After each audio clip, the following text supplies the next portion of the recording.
Now, today I'm going to come on here and talk to you about a very, very important topic that every single person watching this absolutely struggles with, and that is intimacy in relationships. Intimate relationship is the place where you feel the most magnificent, but it's also the place where you feel the most pain. Why is that?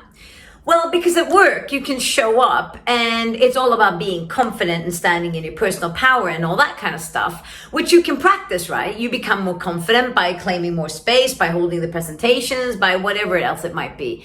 But in an intimate relationship, it's about self-worth. It's about self-love. And that is the most scary place for people to go. Why? Because there is no safety net there. There's no safety net there. You can't read, oh, if I practice this enough times, then I become really good at standing up on stage. When you're talking about self-love and self-worth, we're talking about reliving everything that you believe to be true about yourself from your past. Now, if you have not made yourself whole in your life, i.e. worked on your identity and who you want to show up as, and most people haven't done this, by the way, you will have problems in your relationship, because then all of these things that make relationships toxic will arise. Jealousy, expectations, assumptions, fears of all kinds of flavors show up in every single scenario. And you become in danger of losing your relationship. And I truly believe that most relationships that end could actually be healed if we took away fear and self-destructive behavior. Really, if you think about it.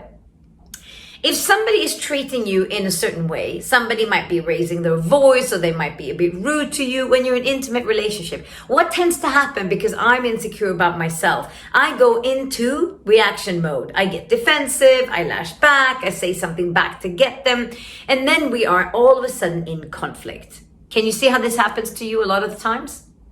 And then you might be thinking, well, Anna, is there another way to be? I mean, he did say that, or she did say that thing, and it triggered me. Yeah, of course. You're always going to be triggered. Things trigger you constantly, but it's your choice what you're going to do with the trigger. If you let go of your reptile brain and let that jump in, triggers lead to conflict. Yes, absolutely. But triggers can also be an indication that something is up here. And you do have a split second after the trigger before the reaction comes. And if you can catch yourself in that moment, you will become a master of communication. Somebody says something to you, you stop yourself for a moment and go, okay, instead of going into defensive mode now, I can choose to go, what's happening in their life right now? Are they maybe going through some stuff at work where they're struggling with their identity at work, or maybe with their confidence at work? Is somebody in their family maybe struggling with the sickness? Maybe they're not feeling too good about themselves. Maybe they didn't have a good sleep last night. Just remember, people's reaction comes from where they are living emotionally. Maybe it has nothing to do with you, but you were kind of like just that last kind of straw that made them pop. But if you in that moment start giving them crap back by getting defensive and throwing pies back in their face, you're doing the opposite of what your relationship needs. And remember, if you can start looking at your relationship as a unit, now you're onto something good. Because we're not two individuals that are sitting on each on our own chair. We're not two individuals in a relationship. Yes, we have our own identity, 100%. But when we are together, we're a unit. And if you want your relationship to flourish, you've always constantly got to be looking at, what does my unit need right now? Maybe my partner can't give the unit what it needs, because maybe it needs compassion, maybe it needs love, maybe it needs understanding, maybe it needs patience, and my partner can't give that, so I'm going to give that. And that's not the same thing as throwing yourself under the bus, because I know you're thinking, oh, but that means I'm giving my power away, and I'm becoming weak, and then they can walk all over me. No, it's about compassion. It's about utilizing compassion and understanding for what they're going through, so that you can meet them in a place of unconditional love. Because don't you admit that intimate relationships is all about unconditional love? If you don't have unconditional love, how are you going to have an intimate partnership with somebody that's going to last for a lifetime maybe? How? You can't. Unconditional love means when you can't love yourself, I'm going to love you anyway. If you're going through some stuff in your life and you can't love yourself, the last thing that you need is me to actually throw trash on you, because that just confirms to you that you are shit. Maybe what you need is for me to say, I get it.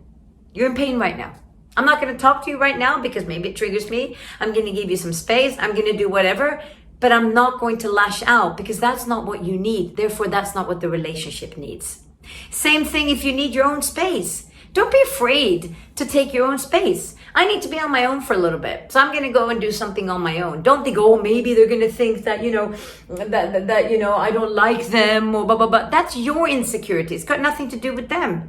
I need to take my own space for a day. I need to go on my own trip because I want to just be with me. I want to honor me. It's not that I want to get away from you, but I want to honor me right now. See, as if you as an individual start focusing on attention, on loving you and healing you, how you can contribute much more in relationships, and you don't become one of those persons that start to get defensive or start to get aggressive or start to get moody or maybe do the stonewalling or whatever else you might do in relationships, which actually damages your unit.